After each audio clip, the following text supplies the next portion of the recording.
వినాయక చవితి ఉత్సవాల్లో ఖైరతాబాద్ బడా గణేశుడికి ప్రత్యేకత ఉంటుంది. 3 ఏళ్లుగా ఖైరతాబాద్ గణేష్ ఉత్సవ కమిటీ భారీ మట్టి విగ్రహం తయారు చేస్తోంది. ఈ ఏడాది కూడా మట్టితో 70 అడుగుల గణేశుడు కొలువుదీరబోతున్నారు. ఈసారి 70 అడుగుల ఎత్తులో 7 సర్పాలతో సప్తముఖ శక్తి వినాయకుడిగా భక్తులకు దర్శనమివ్వబోతున్నారు. ఇనుము, బంకమట్టి, వరిగడ్డితో రాజస్థాన్ కళాకారులు ఈ విగ్రహాన్ని రూపొందించబోతున్నారు. ఈ బడా మట్టి విగ్రహానికి 15 టన్నుల స్టీల్ ను వినియోగిస్తున్నారు. వినాయక విగ్రహ తయారీపై మరింత సమాచారం మా ప్రతినిధి కిరణ్ అందిస్తారు.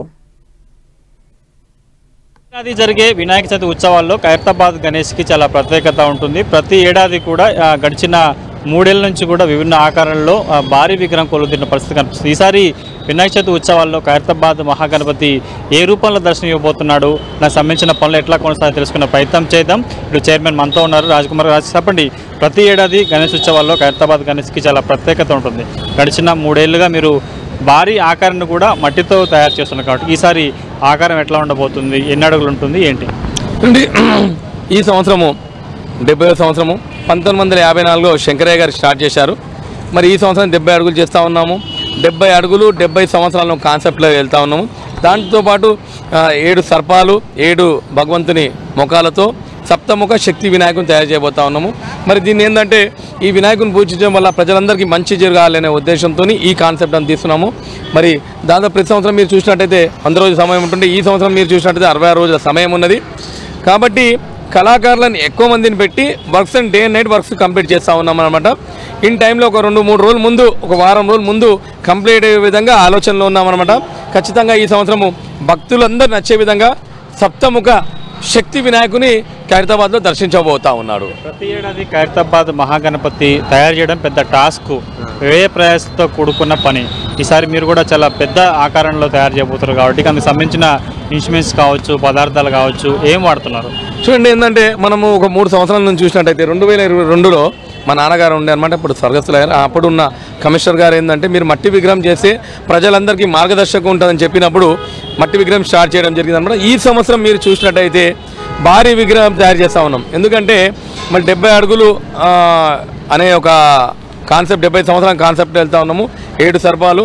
మరి దీనిలో మెటీరియల్ కూడా ఏంటంటే మట్టి, వరిగడ్డి, వరి పొట్టు, అట్లా ఇంకొన్ని ముడి పదార్థాలు చేసినట్టయితే వర్షం పడ్డా కరగకుండా ఏర్పాటు జరుగుతూ ఉందన్నమాట.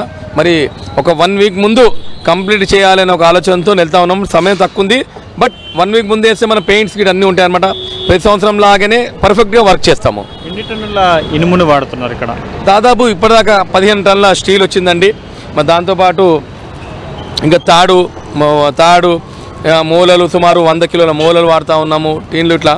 ఇక మనం ముందు ఏంటంటే వరిగడ్డి, వరి పొట్టు వచ్చిన తర్వాత ఇంకా ఏం దాంట్లో ఇంగ్రీడియంట్స్ చేస్తాము, ఈ వినాయకుని ఇది గట్టిగా కానీ అనేది కూడా మేము ఎక్స్ప్లెయిన్ చేస్తాము. ఎంతమంది కార్మికులు ఉంటారు? ఇప్పుడు మాత్రం దాదాపు 45 మంది కళాకారులు పనిచేస్తున్నాం. వాళ్ళ సపోర్ట్గా ఒక 10 మంది వర్క్ చేస్తూ ఉన్నారు. వెల్డర్స్ అయితే మంచిర్యాల వెస్ట్ గోదావరి డిస్ట్రిక్ట్ నుంచి వచ్చారు.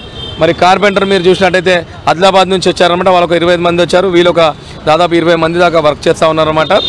So day and night work చేస్తూ ఉన్నాం, సమయం తక్కువ ఉంది కాబట్టి. మరి ఒక వినాయక చవితి 5 రోజుల ముందు 1 వీక్ లోపల తక్కువ టైంలో కంప్లీట్ చేయాలనేది టాస్క్ అనమాట.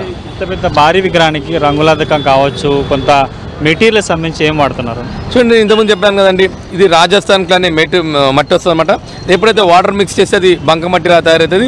దానిలో వరిగడ్డి, వరి పొట్టు యాడ్ చేసేసి దీన్ని రొట్టెల మాదిరి తయారు చేసేసి దీనికి అప్లై చేయడం జరుగుతుంది అనమాట. వినాయకుడి స్ట్రక్చర్ రెడీ అయిన తర్వాత దాని జాలీలతో ఫుల్ఫిల్ చేస్తామన్నమాట. జాలీలు కట్టేసిన తర్వాత ఈ వరిగడ్డి, మట్టి, వరి పొట్టు చేసేసి దానికి అప్లై చేస్తూ ఉంటాం అనమాట. ఇట్లా ఒక సిస్టమేటిక్ చేయడం వల్ల మీకు ఎప్పుడైతే తయారవుతుందో మీరు మట్టిలో తయారు చేసినట్టు కనిపించదు. దాని తర్వాత న్యాచురల్ కలర్స్ ఒకటి వాడతామన్నమాట. అంటే వాటర్ యాడెడ్ కలర్స్ వాడతాము. దానివల్ల ఎటువంటి ఇబ్బంది కూడా ఉండదన్నమాట.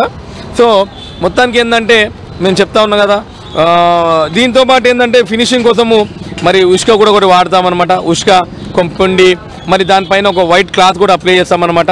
ఇట్లా ఒక 5-6 ఐటమ్స్తో వినాయకుడు సుందరంగా వచ్చే విధంగా రెడీ చేస్తూ ఉన్నాం. ఉత్సవాలకి 5 రోజులకు ముందే అద్దకంతో పాటు అన్ని పనులు పూర్తి చేస్తామంటూ ఈ ఖైరతాబాద్ ఉత్సవ కమిటీ సభ్యులు కూడా ఒక ధీమా వ్యక్తం చేసిన పరిస్థితి కనిపిస్తుంది. ప్రస్తుతానికి అయితే చురుగ్గా 24 గంటల పాటు పనులు కూడా వేగంగా కొనసాగుతున్న పరిస్థితి ఇక్కడ కనిపిస్తుంది. డి రాజుతో కలిసి కిరణ్, 10 టీవీ, ఖైరతాబాద్ నుంచి.